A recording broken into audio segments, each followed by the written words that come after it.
What is the purpose of fasting? Well, it's the same purpose as breathwork, the same purpose as a lot of things. It's to learn how to do more with less. And when we fast, we get to do that. Our body goes through a bunch of processes where it starts to make more energy independent of what we are addicted to, which is food. We also go through the process of autophagy, which essentially means that your body is eating itself. Autophagy. Phagy means to eat. Auto means self. Any tips on Candina? Well, we're talking about fasting. So if we are overloading ourselves with food all of the time, we're treating food as a drug, we are an addict, we are dependent on it for energy, dependent on it for comfort, dependent on it for safety, and we actually start to feel fearful when we don't have access to food, our body's going to always rely on it. So when we quit eating, then we get to learn how to access energy sources that are separate from food. And there's many other energy sources available to us besides food, because food is basically a function, it's an accumulation of other stuff, an accumulation of elements, right, that are freely available besides in the formation of food. It's a combination of light, which is also available independent of food. There's water in food that is available not in food. It's available in other places. So when we fast, we learn how to process those other energy sources in a way to not only give us energy, but also give us access to life force. And as we get better at doing that, we will have more access to that life force. It allows us to condition ourselves in a way so that we have that abundance. We are learned, we are capable to access power from other sources, the light, the earth, the air, our self. What are the other energy sources? I just went over a bunch of them. What happens to the pancreas when R1s and autoimmune issues suggested for repair of the pancreas? Can you speak on the other energy sources? I'm just reading over some questions really quick. Other energy sources. So for instance, everyone always talks about vitamin D having to do with the sun. All right, vitamin D is a hormone, and I feel that light goes much, much, much beyond vitamin D. But sunlight hits our skin, and eventually through some processes that have to do with cholesterol. I can't even say this right now. Cholesterol. That sounds funny to me, but I think I'm saying it right. Cholesterol. This is weird. Anyways, maybe been knocked out too much in my life, and right now it's a little rip. Anyways, ends up producing vitamin D. Vitamin D is responsible for a lot of the processes in our body, but we've been convinced that those processes happen through food. So for instance, strong bones. Right? We get convinced that strong bones is a result of eating calcium. And so we just keep on shoving calcium into our mouth. But bones aren't just made of calcium. They're made from a whole bunch of other processes that requires the sun in order to make bone. And so when you get convinced that you need food for nutrition and food only, then you start to ignore the other sources of nutrition, the other ways that we get in energy that we get in the nutrition, the map of how things go, then we start to ignore them, and we actually start to get convinced that they're bad for you. It's really easy to convince somebody that the sun is bad for you when you've convinced the population that nourishment only comes from food. Here's a question, which I didn't even finish reading, but I like the start of it. How do you make new friends as an adult? Where does one go? I honestly don't even know. I would love to reach out or be approached and find more friends and community. Here's the thing. When you're a kid making friends, you really don't have that much. It's kind of like training wheels. It gets done for you. You get put into communities very often where there's like-minded individuals. So for instance, if you're into music, you're most likely in a music class, and you're oriented physically, meaning you're around people who are also on that same journey, that same path, same interests, and you have things in common with the people that are in your local surroundings. Same thing with if you played sports or if you're into any other topic. As a kid, learning is something that the adults around you put emphasis on. They actually put energy into making sure that kids are learning. When you become an adult, you're responsible to learn. And the sad part about that is that most adults don't. Very few adults read books.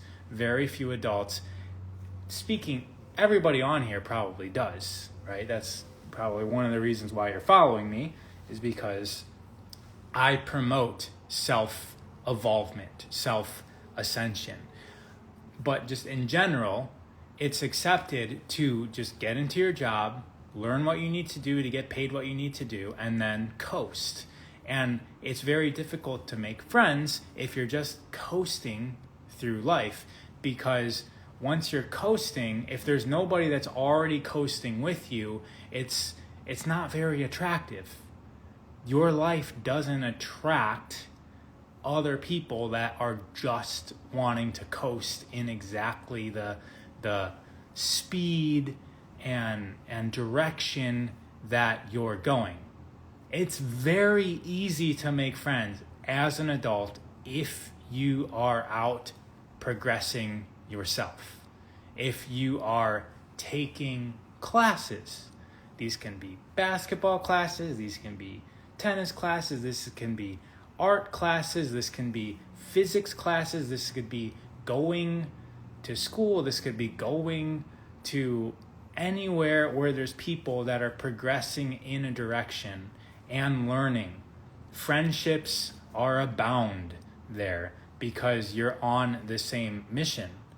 So the point of the story is do something. Go out and do something, and there will be other people that are doing that exact same thing. And then that gives you a reason to communicate, gives you a reason to talk, might even give you a reason to hang out. And you might find other things that you're connected with, and then you're now hanging out outside of the original mission, and now you're seeing where your other paths line up. It's very easy if you're out doing something. Same thing with doing things for fun. It doesn't only have to be for learning. If you're out recreationally doing something, usually that still involves your enhancement. Whether it's your enhancement of bird watching and learning the different types of birds or flowers, whatever you're doing, or learning how to forage, or playing, learning how to ride mountain bikes down hills. You're going to find other people who are for fun doing it, but it's a learning process. And you get mentorship, you get people that pay it forward, ascend in levels, and connect with the new people. How do you heal the brain nervous system? I took MDMA. Probably a funny story. How do you heal the brain and nervous system from MDMA? I don't really have capacity to answer that because I'm not really sure. Someone from Human Garage wanting to am I getting code to come live? Because it says I'm here, and that's what I do. All right. If so, let's go live. All right. Reading through all these other questions.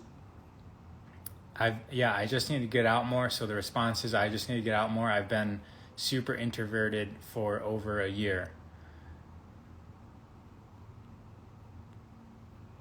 Exactly.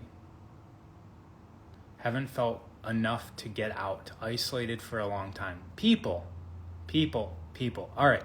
So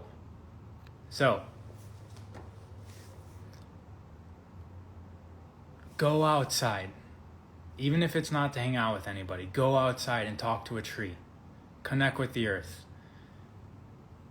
Bask in the sunshine. Be amongst the water, the river. Watch the river. This is going to bring you back into harmony. Because if you're just indoors, sleeping and napping and taking solitude within the confines of man-built structures and square walls and perfectly oriented steps that your body just doesn't even need to think. It's basically in sleep mode because there's no stimulus. Go outside, step on a rock, feel that ripple of pain go up your body, reorient yourself, use both sides of your body so that you're balanced, but that's forcing your energetic system to activate, and you're stimulating all of the energetic pathways in your body that's made to bring energy into your body. We're all familiar with arteries and veins because we can see blood flowing through the arteries out into the body and the veins back into the heart and the lungs to get reoxygenated. We can see that. There's other energies that's doing that exact same thing.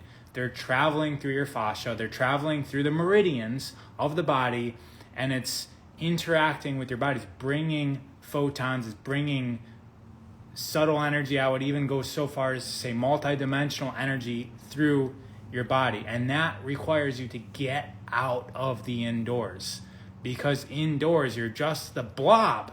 You're literally just a blob, just blobbling it on the couch. Maybe you wake, you sit down and get to the chair. Maybe you make it over to the fridge where you're standing up and like holding on to the fridge looking in, but you're just a blob indoors. There's no need to amplify the current of the body. You're in like a sleep mode. So go outside, move around.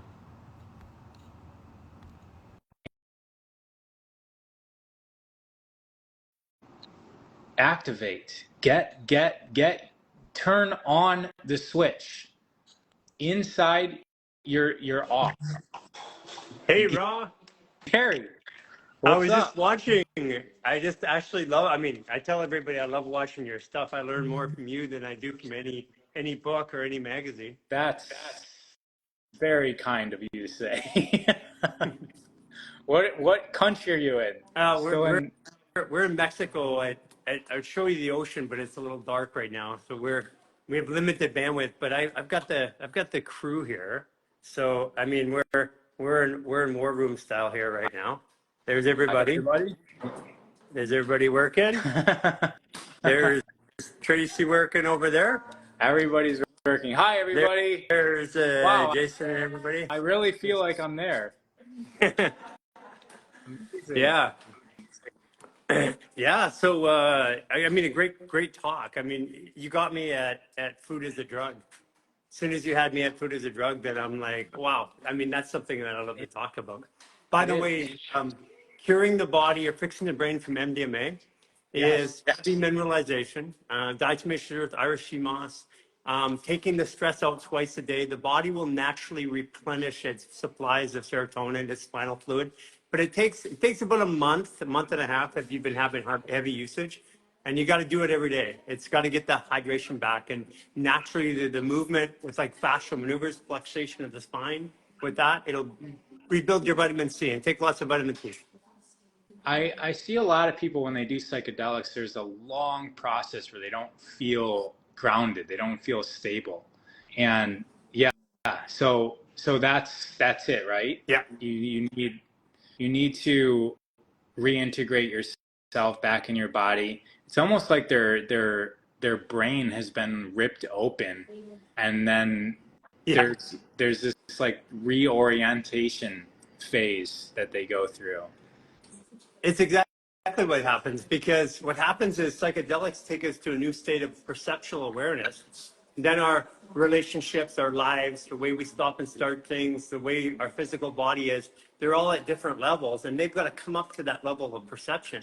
So that's why it takes so long. And doing that is emotions, which means hormones, which means that your body's going to go through and utilize power and stuff like that as it starts to clean itself up. And that's what people are dealing with always.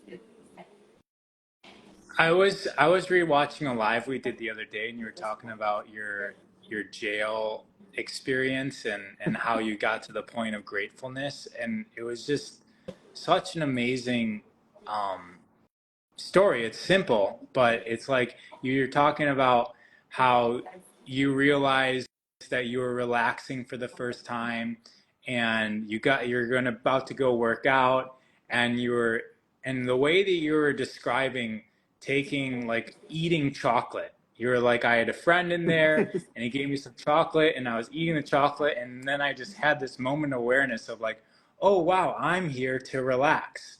And it's those breakthroughs in life that are like that allow us to make these huge advances in consciousness.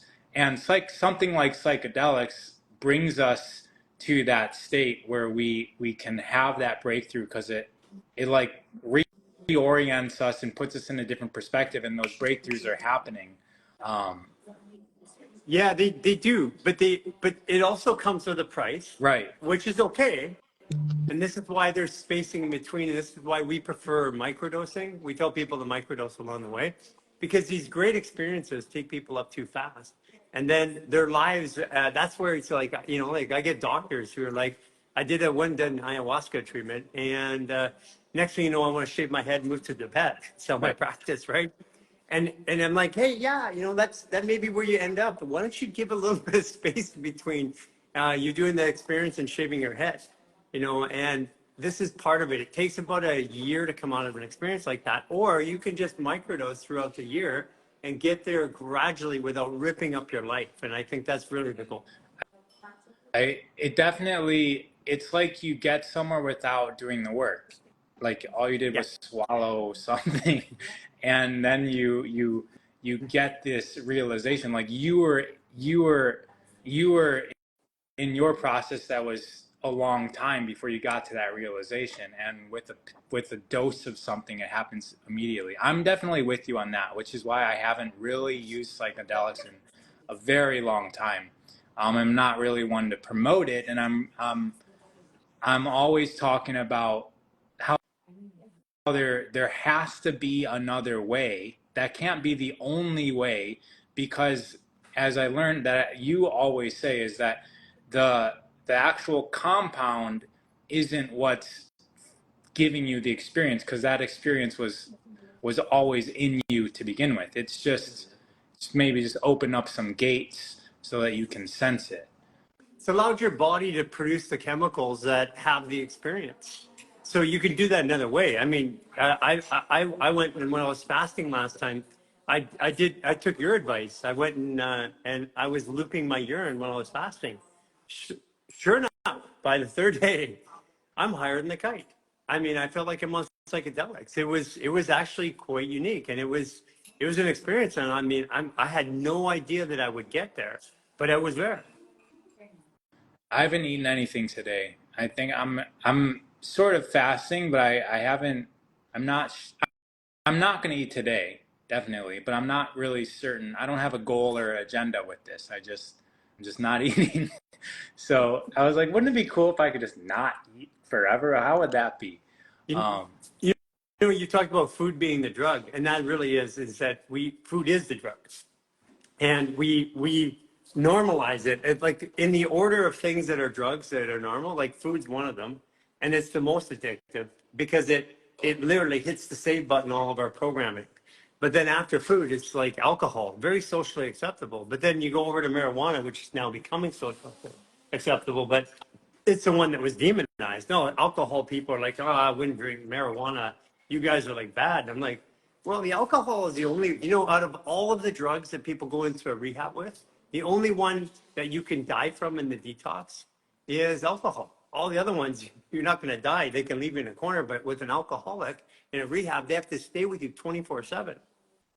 and it's it ruins lives. Alcohol. It completely ruins lives, and the other plants aren't it's not doing that to people. The amount of people's lives that are screwed up by alcohol is Yeah. tremendous, and I think that's by design. It's like Yeah. that's the reason, right? That's the reason why they allow you to drink it, and why there's establishments that are promoted on every single, like literally every single adult watched television program has commercials for alcohol. That's like the whole reason for the matrix of TV, is to sell just a few items. There's alcohol, there's cars, Food. there's food, exactly. Junk food too, like Oreo type food. Yeah. So that's what the TV is. It's addicting you to the system. Yeah, we get addicted to the content on TV because it takes a real life experience, as we were talking about before, and it brings that real life experience right into your body. And then when that real life experience is brought into your body, then but you're not living it, there's a disconnect. And that disconnect then requires something to fill it up. So when we watch TV, we're more likely to go and eat food than if we weren't. If we're out in nature, we come back and we're typically not that hungry. But if we watch TV and sit there and watch TV, we're hungry all the time, but we're not doing anything. I like this comment. You do die from food. It's the main reason why humans Yeah, die, and that's true. I agree. I agree. I agree. The But whoever organs. this guy is here, this is it Nolak Shimmy? Yeah, you're smart. But the thing is that people don't think about it. This is what we were talking about earlier. It's because it's socially acceptable to eat. And it's also socially acceptable to have alcohol. So in the order of things that are worse for you, food's the worst, alcohol is second, because if you're not eating food, you're never going to touch alcohol. Like when you're fasted, you don't want alcohol because alcohol, That's you're in true. such a high, alcohol brings it down. So you don't drink alcohol unless you have the food.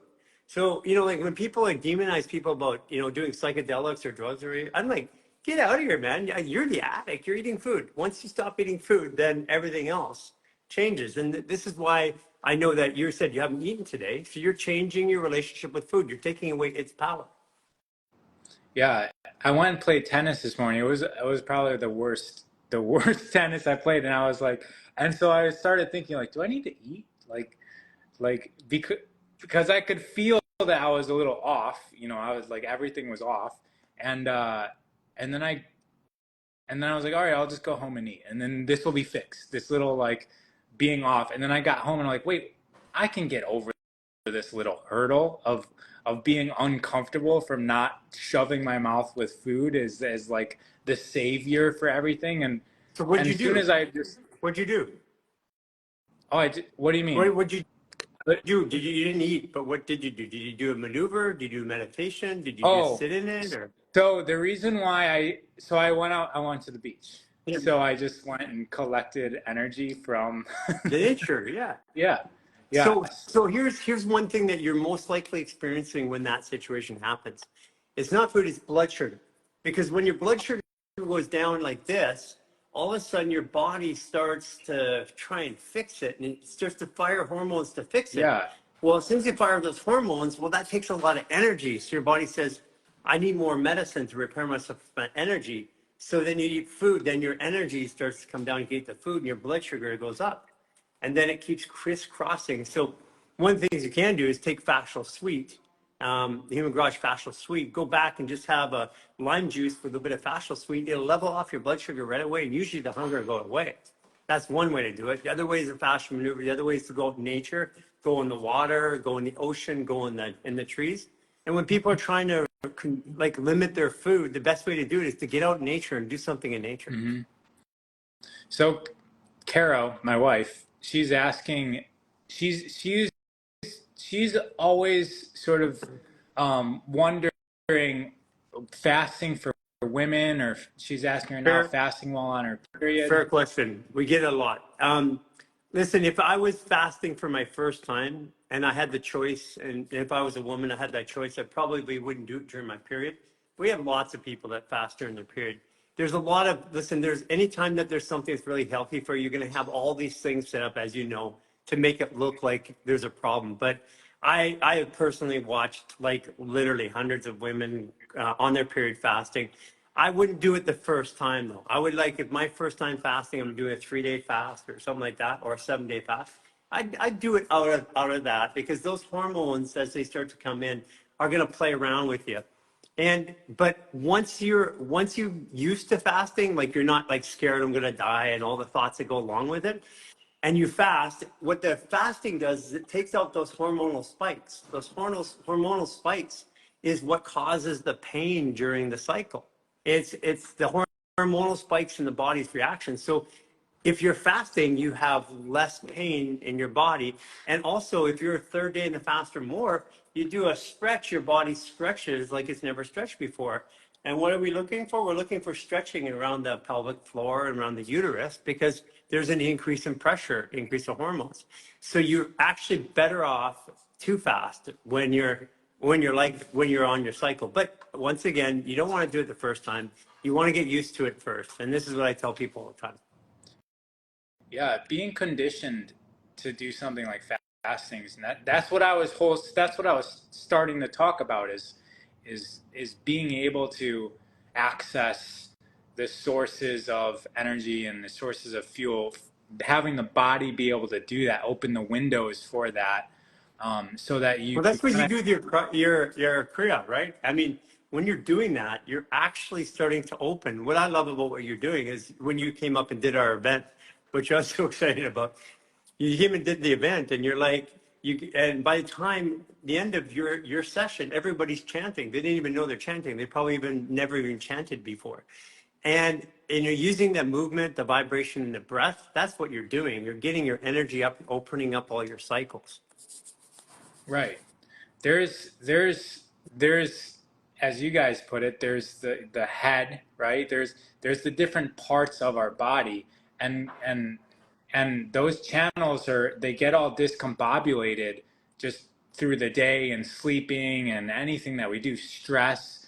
And when we do something like kriya or breath work, or the maneuvers that you guys do, the fascial maneuvers, then it brings everything so that current can go through the body, and you can start to trust yourself without the food, Yes. without the comfort Yes. that we rely on. Yeah, it's about creating the flow, and it's all about flow. When the body's in flow, we need less of everything. When the body's out of flow, we need more of everything, because then we're looking for that spikes. And again, the primary thing is where our blood sugar and our hormones are going opposite. They're crisscrossing as we go. And that's what we're really watching to control.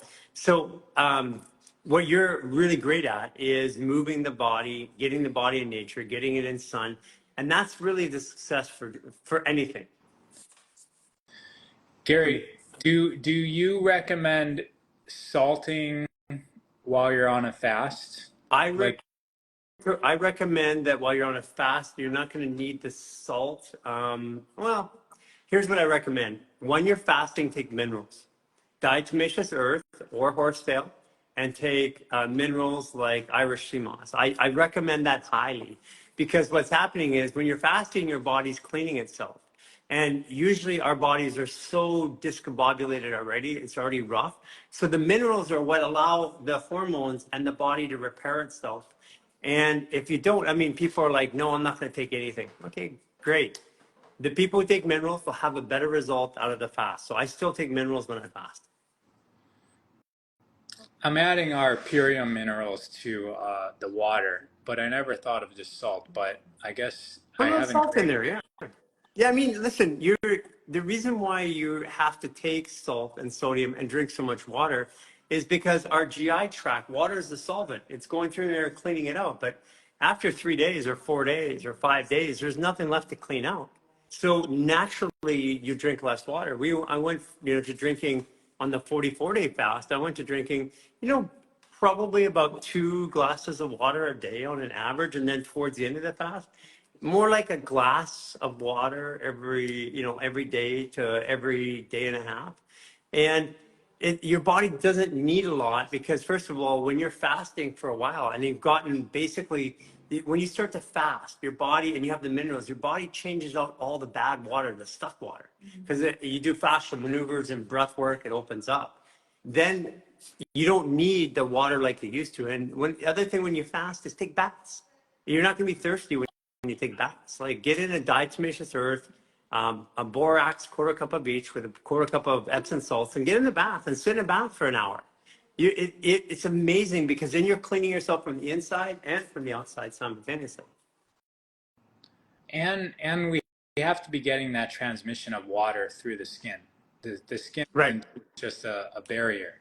And that's the thing, is that people don't realize how permeable the skin is. It's made to interact with our environment. The body is designed as a component of the environment, and it's not just simply like a blockage. Like it's just it's not like clothes are. And that's how we think of skin, is that it's just kind of like a layer that blocks out the environment. We need the environment. The environment needs to come in, and it doesn't just come in through our mouth and our nose. Yes. And Have you seen that one in chlorine? The 2 cups of tap water. They take it out and they pour the chlorine dye in. They put his hand in the other one while the other one pours the dye in. He takes his hand out, pours the chlorine dye in the second one. There's no chlorine left. That means your body absorbed 100% of the chlorine in just literally under a minute. that was seconds, right? Like in Yeah. seconds. Yeah. Yeah. So we're taught that there's a barrier, but at the same time, mechanics, they put on a barrier cream. So that Right. Because they know. I mean, health insurance and the boards know that if they don't put a barrier cream on, these guys are going to get sick. And if they get sick, it's going to drive up their health insurance and their disability. So they make them wear a barrier cream before they touch certain chemicals. So, I mean, why can a mechanic do that? But at home, you can come and touch chemicals that are equal to those chemicals in your kitchen and in your cleaning products. It just doesn't make sense. it's the cleaning products. So one of the most permeable spots of the body, and with one of the most nerves and important things, are the soles of the feet. Like the feet are definitely made to take in from the environment. And if you're cleaning your floors with chemicals and bleach and who knows what other lists of chemicals they put in those things, your body's pulling all that in. Not to mention all that stuff is extremely volatile, and it's going up into the air and then into your nose and then lungs and then bloodstream. Or going in a park where they use fertilizers and glyphosate. Roundup. Yeah, For sure. that's a big one. It Ask is. questions about the parks. Yeah, you got to go. I mean, like when you go to a park in Vancouver, it's a rainforest, so we don't use anything in the parks. As a matter of fact, they try to get it not to grow because then they have to cut it. But yeah, it's a big deal. And it's going to be a while before the world comes around and figures this out. But generally, you have to pick and choose. Like people are trying to eat all organic, and then they go in a park and they lay down the grass and they run around and they got their bare feet and they're getting all the pesticides and herbicides that they're trying to avoid in their food, and they're just soaking it up through their feet. Makes no sense. You can research this too. If you have like state parks, city parks, you can even research what's in your water, your tap water. Sure you can. They use. So if you guys haven't done that, just look up your city and what sort of chemicals they use. And then if you are thinking about getting a whole house filter or something, you can make sure that you get the one to clean out the agents that your city uses in the water, because every city is different. There's a couple things that you can do, like short of that are okay. Number one is a vitamin C shower head that you can buy. Very, very inexpensive, probably, $60 to $90. They all work. The other one too is you can get vitamin C bath bombs, and they go in the bath water and bath a little bit more. So bath and shower, because not most people aren't going to be able to get a whole house filter. If you can, great. The other one is that if you don't have a lot of money, you go to H2 Water Experts, you get the perfect picture that takes out 99.7% of the contaminants, including chloride, chloramine, and fluoride and fluorines, so that you can do these little things that make it a little bit better. And the other part too is get on the beach like you do, to get in the water and detox yourself. These are all little simple things that every single person can do. And by the way, if you're joining this, I see a lot of people joining here that are Human Garage people. I want you to follow Ross. Go follow him.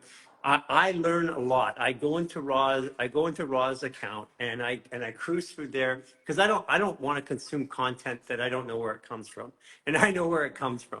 So if you haven't done this, go follow him. And if you're already following him, great. Just wanted to say that. So I want people to realize that you can go to our website at humangarage.net, and we have a clean your environment guide. And we also have a supplement guide. And those two things together will let people know what to do and where you get those supplements from, like the ones that you have from Purium for the minerals and stuff like that. Those are fantastic. They're accessible. They're easy to get. They're easy to use. And the only thing that we tell people to do is take your minerals, take your supplements, but get an exogenous form of silica, whether it's horsetail, preferred not bamboo, doesn't work that well in our opinion, what we've seen, or diatomaceous earth, which is the easiest and the cheapest. I mean, 20-pound bag is like $30. It'll last you for 3 Well, you years. want to make sure that you get food grade, right? Yes. That's with the diatomaceous earth. Yeah, otherwise it'll tear up your gut. Right. By the way, the difference, so people know, is the non-food grade, they heat up, and the silica, which is we make sand, we make glass out of, turns into crystal shards. Those crystal shards will tear up your gut, but the food grade won't. And you can tell when you do your hair in it. The food grade makes your skin feel very silky and smooth, and your hair. So you cake that on you in the shower and bath? Well, the bath, right? You put it in the bath. Yeah, just put it in the bath, get your hair wet. It'll come out silky and smooth. It won't it'll feel really fine. It'll feel really smooth, and silky. What you can do, I don't know if you want to do with your hair. Try it out and let me know how it goes. If you really want to hydrate your body, take a quarter cup of chia seeds, grind it in a coffee grinder, and put it in with the diatomaceous earth, the borax, and the Epsom salts. The quarter cup of chia seeds is emulsifant. Emulsifants blend oil and water. We got oil here, right? You want to get past that barrier. You get the chia seed, it goes, sucks it in. You'll be like a baby skin the first time you do it. Great mask for your hair. A mask. Yeah. Hopefully it comes out. One time I put aloe in there and it took days for the crumbs to come out. You know that thing where they prank the guy, he's washing his hair at the beach? Yeah. And they keep putting the shampoo on. Every time they do that, I think of you. It's a whole bottle of shampoo for you. Right. Well, it's definitely, if I use conditioner, it's the whole bottle of conditioner for me. But Caro says it's because I don't know how to use it, but I don't know. I just think my hair's so thick. There's a lot of things I don't know about hair, like how to wrap the towel. She just showed me, and I was like, wait a minute, but now my hair is so long, it comes out of the bottom of the towel, so the wrapping of the towel thing's hard to do. So it's interesting because, what I love about going through and watching your stuff, and this is why I want people to follow you, is that you're presenting information in an unbiased way for people to take a look. Even if you have a belief about something, you go and you actually find both sides of the research and you talk about it, because we don't want people to be Autobots. We don't want them to follow us. What we want them to do is we want them to learn to investigate again. It's okay to ask questions. It's not okay to be a jerk about it when you ask questions, but it's okay to ask questions. We should be learning still as an adult. And I think before you hopped on, that's what I was talking about, is that as adults, we don't learn. When we're kids, it's normal. And then we get to this point where we graduate something, whether it's high school or college, and that's almost like a switch that we turn off the self-investigation, like you were saying. It's like we just quit doing that. Failure. And that's Failure is what stops it, because people go, I should know this by this time. I'm this old. I should be able to. And it's that I shoulda, woulda, coulda. I should it all over myself. And it's they're afraid to fail. We are, as human beings, we're taught that if we fail, there's a problem. So for adult, we're supposed to know it all. right. But who does? I mean, listen, I'll tell you one. It's like, it took me forever to figure this out, because I would instruct women who have pelvic floor issues. I said, like when you urinate, just let it flow out. Don't push. If you push hard, think about that. 5 times a day, you push hard like that, just push, squeeze, push it out. What that's going to do is cause a contraction on your pelvic floor, which gives you a long-term issue. Same thing with guys. But I didn't know that people didn't know that. And like, I just, because I learned that there's a very practical thing. I said, that makes sense. Well, I'm not a woman, but I learned it from a woman doctor that I was working with. And I said, that makes a lot of sense. And then I thought, well, I do that as a guy. Well, I'm going to stop doing that as a guy. I'm going to stop getting it out as fast as I can. Just going to let it hang out. And that changed my pelvic floor. But I thought everybody knew this. How come everybody doesn't know this? It's because we're not taught, and we're scared to ask questions, especially when it comes to our personal health. Like, heck, ask a question about our personal health, and if we don't know the answer, it's like we're stupid or something. That's crazy. Yeah, that's why, like, when you get into groups of people, if you're teaching, you have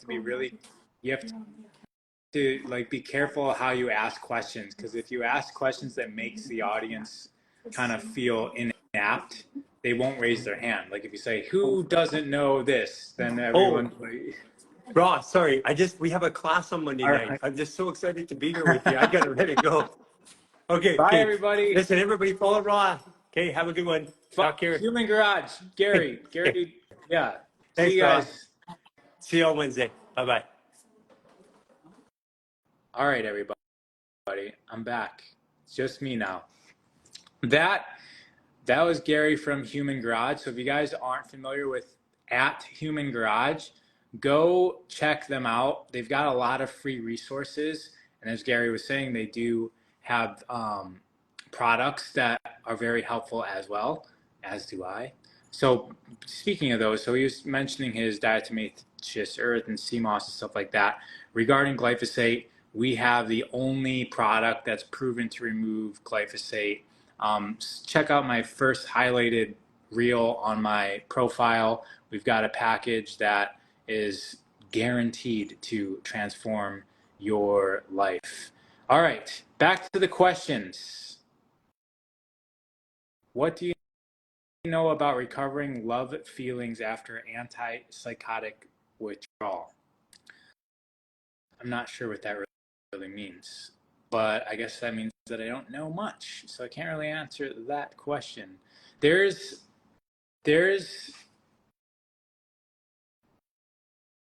something that he's talking about with pelvic floor and and peeing and trauma, and everybody should learn to relate to their body a couple levels deeper than you have ever done before. So if there's things within your body that you're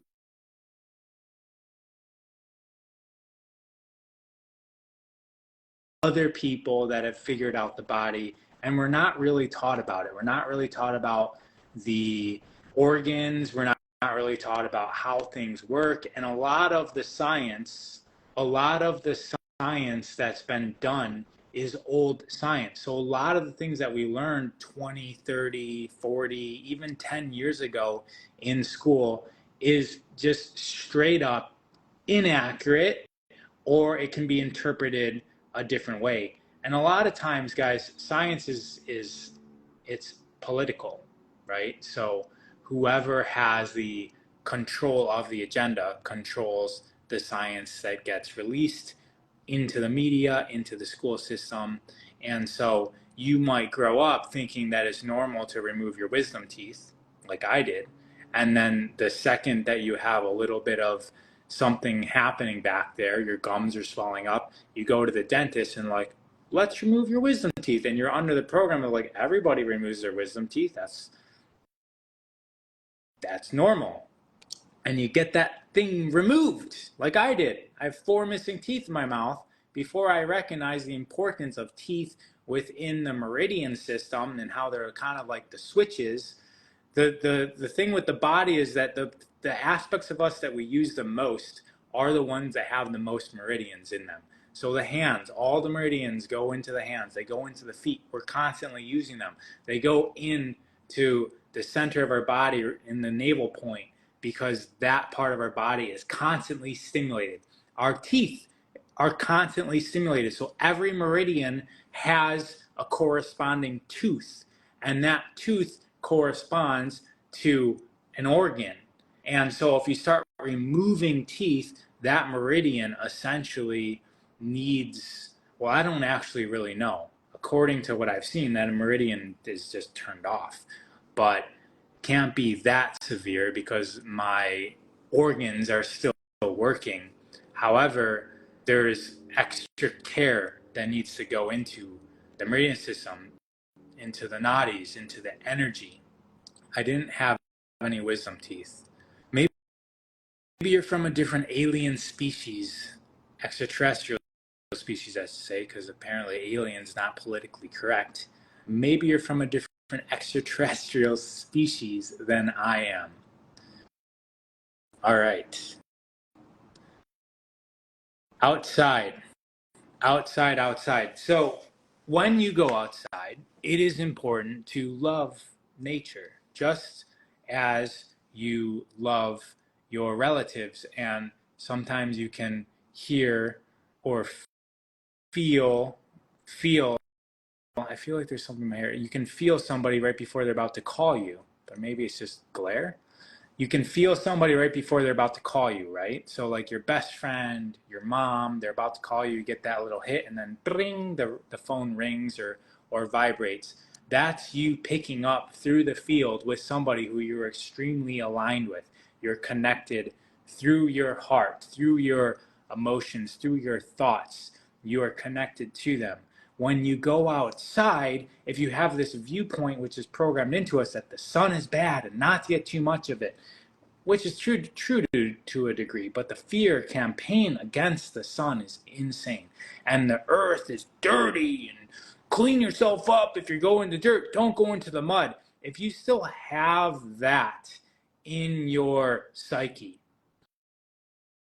you're afraid of the water because it's cold or it's going to get your clothes wet. If you still have that subconscious program, it's going to be very difficult for you to connect to the elements of nature. Very difficult. Somebody you hate calls you, you're not really getting that psychic hit. It's the people that you love that call you. So the invitation is to love nature, to be harmonious, to be one with nature, that you're able to receive the messages, that you're able to communicate. It's not like you just go into nature. Some people have this experience, but for me personally, I don't go into nature and then the trees start talking to me in English, like I'm talking to everybody right now. But there's something else. There's a thread of communication that I can feel that transcends words, and almost the fact where it's really difficult for me to even talk about it because it just sounds silly if I put it into words. And everybody's going to have that experience, but in their own way, if you can align to nature. Love nature. The next time you see, if you're walking barefoot, that's a prerequisite. If next time you're walking barefoot and you see a puddle that's muddy, walk through it. Walk into the mud. Feel your toes squishing into the wet dirt. This is why I love Hawaii. Has some of the best trails ever because they, besides the lava rocks, which are really difficult on the feet, but they have this mud. It's it's like spa quality mud, and it constantly rains, constantly. And so you're walking on these trails, and it just rained, and you got all of these people. They're slipping on their feet, but if you're walking barefoot, you can hold your balance and your grip, and also you feel the squishiness of the dirt through your feet. And if you don't know what I'm talking about and you're wondering why I keep on mentioning the squishiness, it's an amazing feeling to feel your foot mold into the earth, just squish into the earth. And you can almost taste the energy of the earth when you do that. Do it. Go walk barefoot. When you see a mud puddle, walk through it, stand in it, do what you were taught not to do. Love the earth. This is a connection to the earth. You're getting the earth, you're getting the water, you're out, you're receiving the cosmic energies from above, including the sun, and you're there. You're a being. You're an earthling. You're an aspect of nature. And with that identity, you become. You become. And you're part of the club. And earlier, way back, somebody asked me, how do you make friends as an adult? And my first answer to that question was, go outside. Oh no, it was another question I answered, but it was somebody feeling depressed who didn't want to go out and make friends. My first answer to that question was go outside, make friends with nature, because that's a big that's a that's a big entity that's always there. And if you learn to love nature, then you have a best friend right outside your door every single day, and it's there giving you a high five, it's greeting you, it's giving you a breath, and you feel like you're supported. And that's how it is for me, at least. And I just went through all the, kind of like in a moment, I went through all the fun times that I had with my friend Gaia, the earth, and the sun, and the air, and they teach you things. Okay, so once you go into nature, you actually start seeing the essences of the different aspects of nature. So the sun, it's brilliant. It lights up the earth. It allows us to see, and you can start to correlate that with yourself, and it reminds you of your brilliance, because you are an aspect of the sun. When you walk into rooms, you can be influenced by the sun by identifying with this source of brilliance. And you can take in the essence of the sun and carry it with you when you go out into the world, and you can be like the sun. And same thing with the air. The air represents freedom. It's free. It encompasses all, but yet flows. And that reminds us of our ability to go with the flow, to say yes, to trust that we will always be there because there's always air. Water, it's also flowing, and there's different states of water. There's turbulent water, there's calm water, there's solid water, there's even steam that becomes like air. And this water reminds us of our ability to emote, our ability to be angry, to be loving. And water also, with enough time, same thing with air. Water, especially though, it's a solvent for number one, so it'll diffuse things, and it also will wear down rock, right? Water with enough time will erode the earth. It'll erode rock, which is very, very hard, and it reminds us of persistency. When you look at a waterfall and you see that it's carved out the side of a mountain, and where the water's falling, it's falling onto the rocks, and it's digging holes into the rocks. If you pick up a rock on the beach, you notice that it's smooth. It didn't start off smooth, but the waves crashing it made it smooth. You might even find a little clear piece of glass that is now, it looks like a rock. It's just a smooth little thing. That's the power of water. That's the essence of water. And you can go into water and you can feel yourself in the water. You can feel this river, this flow coming past you, and it's unidirectionally, it's taking whatever doesn't serve you, whatever's not strong enough to latch onto you, the water can wash it away. And you can reignite that essence while you're in the shower, or you can even be the water. Bruce Lee said that too. What am I missing? The earth? The earth. The earth is solid. The earth is foundational. The earth is supportive. The earth is equaling pressure. What I mean by that, if you go outside and you lay down on the earth, you are putting pressure on the earth, and it is matching that pressure in equal, like just complete equally matching the pressure. The earth isn't pushing you up high. The earth is matching the pressure that you put there, and it's applying a foundation for which you can build on. And that's the essence of the earth. And there's entire books written about each one of these, right? I'm just kind of just like, whatever's coming to my mind right now, I'm saying. You will have your own experience when you go into nature, you fall in love with nature, you become one with nature, it will reveal itself to you. It may be words, it may not. It may be like what I'm saying. They're ideas, they're feelings, they're essences of being. And for me, the state of being is everything. My mental state of being, my emotional state of being, and my active state of being, what I'm actually doing. This is the manifestation of my reality, relies on those three things. So for me, feeding myself states of being, alternative states of being, this is everything for me.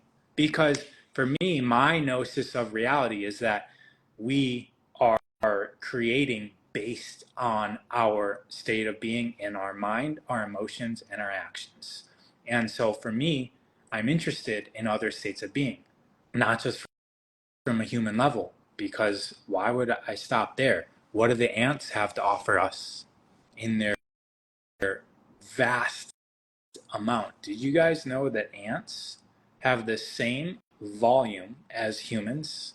So you take all the humans, you put them in a box, you take all the ants, you put them in a box. It's roughly the same.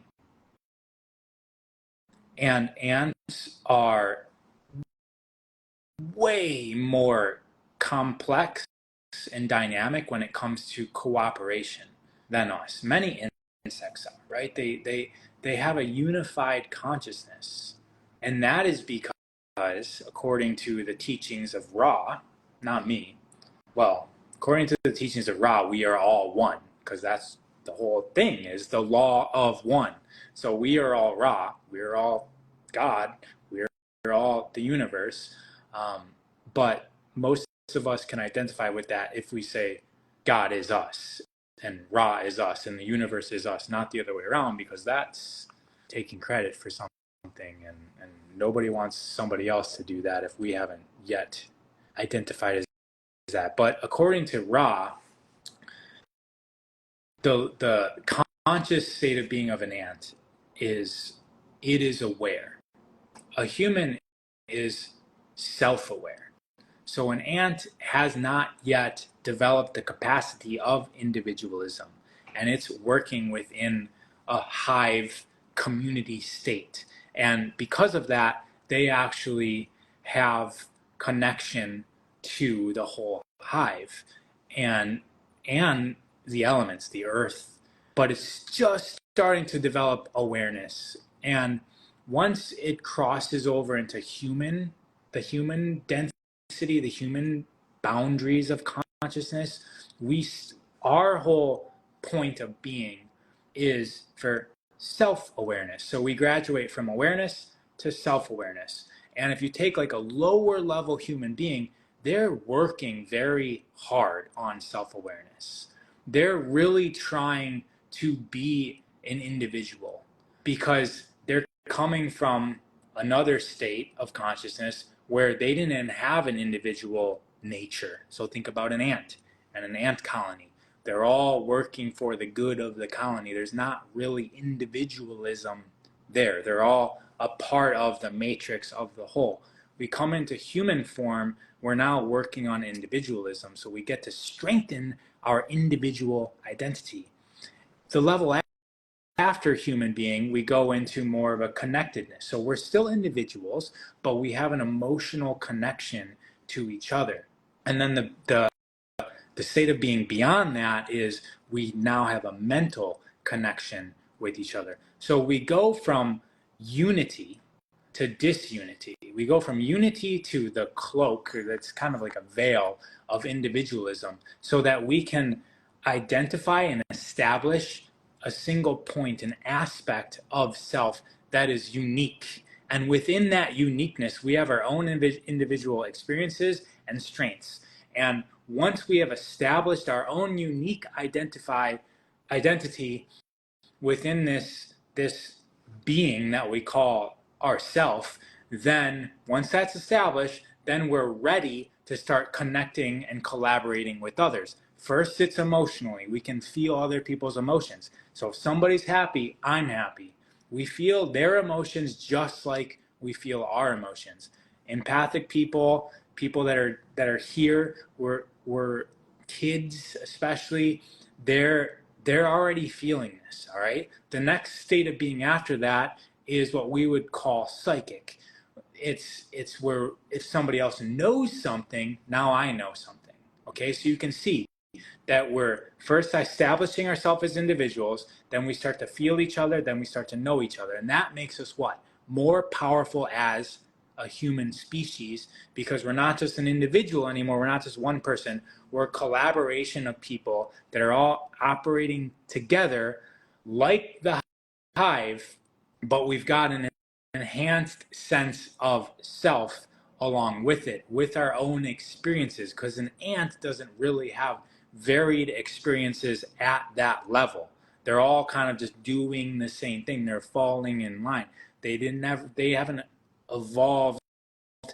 Ascended is really the word. They haven't ascended to the point where they recognize self. So we recognize self. We recognize the beauty and the individual uniqueness of self. Then we start connected with our emotions and our mind. Then we're an established unit where we have all of the experiences that we could possibly have on Earth, because this is happening through much of time. And eventually we get to the point where we can transcend time. So now as a collective species, we don't just have the thoughts and emotions of the beings within this time space, but we have them of all of history and all of the future. It's all these individuals collaborating and working together for our human species to evolve. Eventually, when we get to that state of being, what's beyond that is no need for the bodies anymore. We evolve into an enlightened state. And that is the progression of consciousness and the reason for life according to the teachings of raw. We're at a stage in the game, and that stage is individual identity strengthen. Where we're going from here is connecting with each other, collaborating with each other, and we will eventually. Right now, it's happening. Right now, there's a version of us that has access to us. So we are being tapped into by that higher density, or you can, some people say, dimensional part of us that's a collection. It's the entity that is aware of all of the different parts of ourself. Right now, we're the entity that's aware of all of the different cells inside of our body, but there is another conscious, aware, evolved, ascended being that we are a cell within. We are a self within a grander entity, and it has access, not just us and our experiences. Yes, somebody's always watching, because that somebody is you, and it recognizes you as perfection because you are a perfect part of itself. Okay, just like within us, there's you know there's a hair cell right here, and there's a cell that's my butthole, right? Like, I don't think one cell is more beautiful or not than another. Like, they're both necessary. Okay, so we are all a necessary aspect of the grander unified self that is us. And if I had a whiteboard right now, that would be really cool, because I'm just realizing I'm just talking and it's going out.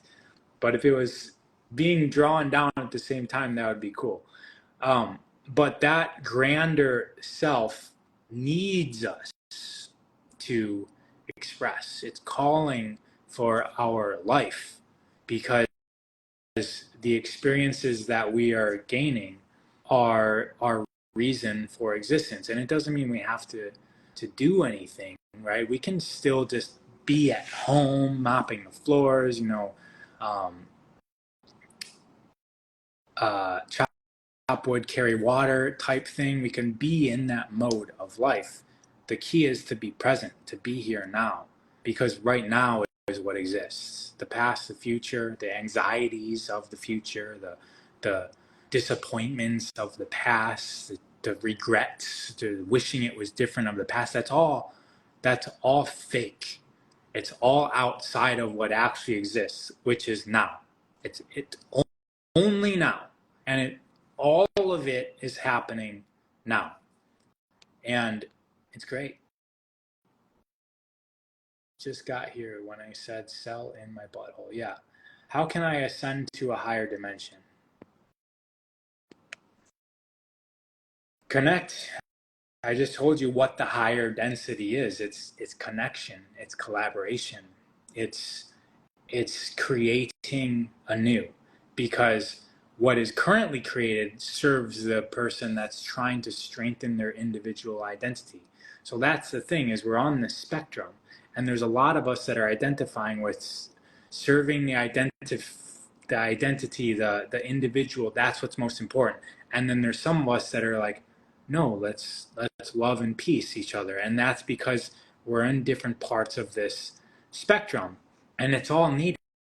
Okay, the people that are warring and pushing other ones around are the perfect game for these people to go through to learn compassion.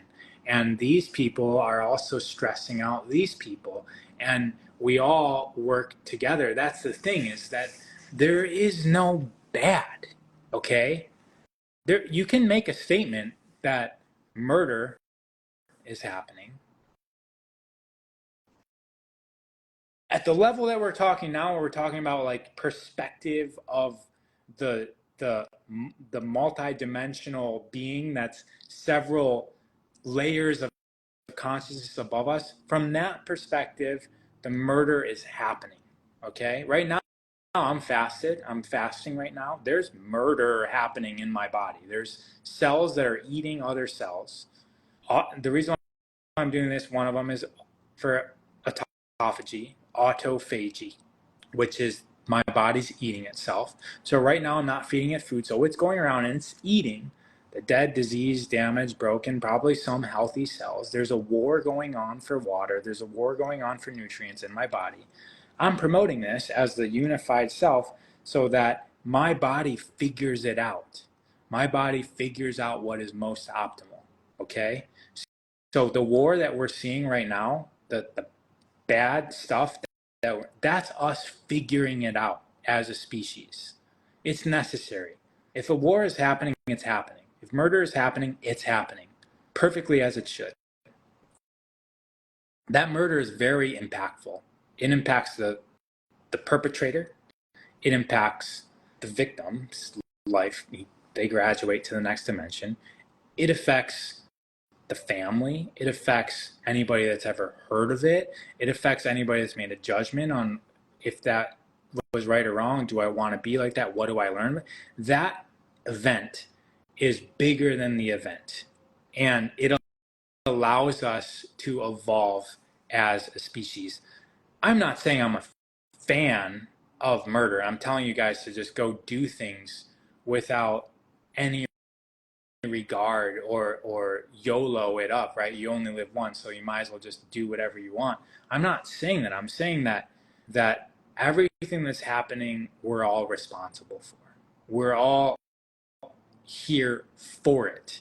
That is the game that we are here playing.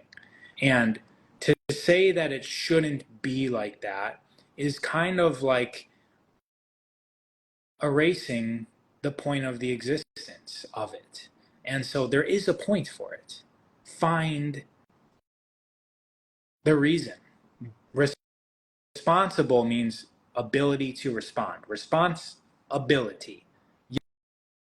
Yes, we are. If we are not responsible, then we don't have an ability to respond. We are not responding to it. We are not taking it in. We are not digesting it. So the things that are happening, if they're uncomfortable, if they leave a bad taste in your mouth, great. Respond to that. They're happening for that reason. They're happening for you. Everything is happening for you and for everybody else. Everyone's having their own experience of it. Some people are going to be on one side of the fence. Some people are going to be on the other side of the fence. And there's going to be people that want the other side of the fence to die. And these people want this fence to die. And then there's going to be other people that can see both sides of the fence. They can see the beauty in it all. And those people are going to be the ones that create. We would like them to be the ones that create civilization from the lessons that we learn while watching and observing what's going on. And not everything's about fighting. Not everything is about fighting. We are creators. Remember earlier when I was talking about going into nature and harmonizing with nature so that we can get the message? As a creator, we must harmonize with creation, which means that we are responsible for this. Anybody that creates knows that. Otherwise, what mode are you in? You're in the mode of, that shouldn't be like that. Let's destroy that. You're a destroyer. You are harmonizing with destruction of what? Other people's creations. You're harmonizing with the destruction of other people's creation. We cannot fix a problem with the same mindset that we came up with the problem. I butchered that quote, whoever said it. But we're not going to solve a problem with the same mindset that created it. I think that was word for word what it is. So when we look at something, there's another answer besides taking it down and destroying it. There's an answer of creating a new system where the problem is irrelevant. And that's what I do. I get questions all the time. Why don't you speak out versus this and that? I was there. I've done that. I spent a good amount of years of my life doing that. 2003, I was giving lectures in my college about 9/11 being an inside job. And gosh, I hope this live doesn't get taken down because that maybe my account suspended like it did on TikTok for just mentioning somebody who used to head up Germany, just mentioning that. I don't even think think I said anything that wrong about him, but I just mentioned starts with an H, ends with a plur. But I'm no longer allowed to do lives on TikTok. Otherwise, I'd have 2 phones up right now. No longer allowed to comment on lives. What was I even saying? Oh, okay. Why don't I speak out against atrocities? Because I'm in the mode of creating, and I'm empowering creators, not destroyers. And I'm going to end that. I'm going to end this with that. If you are creating, you must take responsibility for this creation. That's the only way you get access to creation abilities. So those of you guys who are obsessed with learning how to manifest, assume responsibility for this world, for this creation of yours. That's step 1. Everything else comes after that. If you have not assumed responsibility for everything that has ever happened, is happening, and ever will happen here, then you are not a creator. You have chosen out, and you will not ever know anything close to manifesting in this world if you are in the mindset of this world is happening to me, I'm a victim, that shouldn't be, why is that happening? We choose out, and you're creating a world of being a player with no remote control here. Pick up the remote control, do the work that's necessary for you to come to terms with what's happening in this creation that we are existing in, and start creating. Build something in your mind, see it, envision it. That's really difficult to do. It's not so easy to just envision a greater possibility. That's probably the most difficult part. That's why not everyone does it. Everyone's like, well, if this is true, then we should all be happy. No. Even if you have the things that you think you desire, that doesn't make you happy. You become happy first. You become a leader first, internally, before the people come. You become wealthy internally before the money comes.